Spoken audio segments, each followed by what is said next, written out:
How you doing?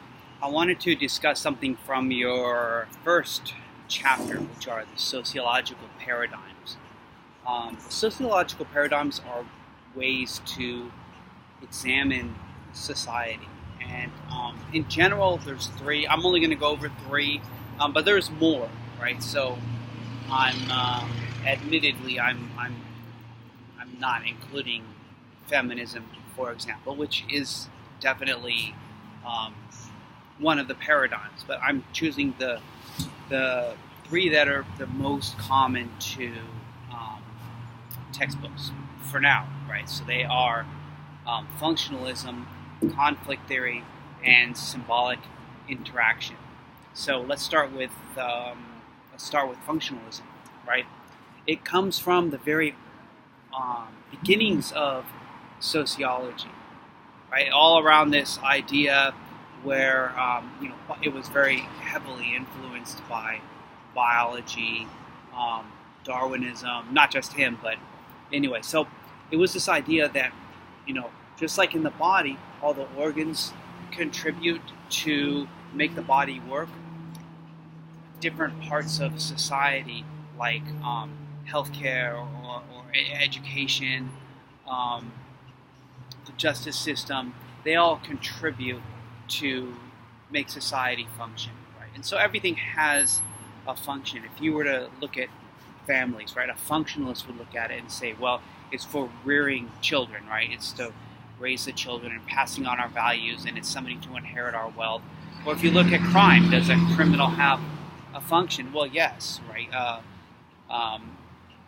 It they discern what's good and what's bad, or what's moral and what's not moral, right? So, well, at least we're all not criminals, right? So it makes us, it kind of brings us together. Or another function of crime is that it pushes boundaries, right? I mean, Rosa Parks was a criminal, right? But someone had to push that first boundary before it could become decriminalized, right? So that's how a functionalist would look at it. Conflict theory is the most misunderstood of the three. It's not a conflict between people. It's not like people fighting with each other. No, it's about the very rich and the very poor. Or, I'm sorry, the very rich and everyone else, right? So people that own the means of production, people that own the factories, people that own places like Google, people that own the banks, and then everyone else, right? Every time you swipe your card, the owner of the bank, they make a little bit of money, right? And so you can work harder, but the harder you work, they're getting their money on the top of it. So, you can work harder and you can work overtime and make some extra money, but they're making a bunch more money off of your labor. So that's what it was all about, and that's what was, upsetting Marx. He saw the factories as being, we could only sell our labor. Those owners of the factories were making money off of our labor. So that's conflict theory, right? And then the third one, symbolic interaction, is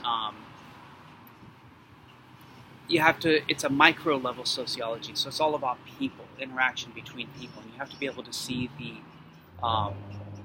symbols behind everything, right? Me standing like this with my arms folded, that's a symbol. Me standing here, it's a different symbol. The words that I say are a symbol.